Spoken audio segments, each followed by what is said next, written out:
So I've had a lot of people ask me after my Forrest Frank reaction videos, so Ellie, do you think pastors and worship leaders just shouldn't get paid at all? And honestly, this is one of those conversations that is so nuanced that it kind of collapses under its own weight. Because the question of how much is too much is the exact same kind of line in the sand conversation that Forrest Frank brought himself into, except no one actually knows where that line is. The Bible doesn't really specify a salary cap, right? What it does talk about, though, is the posture of the heart when it comes to money and ministry. In the New Testament, Paul actually says those who preach the gospel should make their living off of it.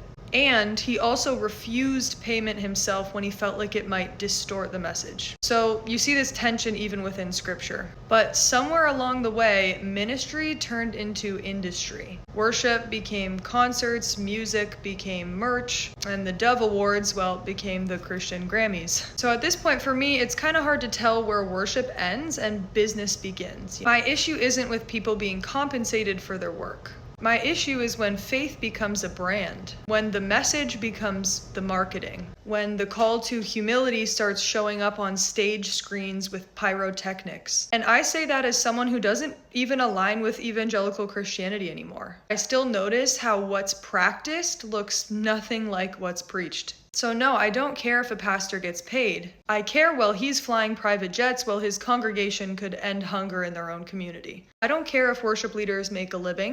But I do care when worship turns into a business model.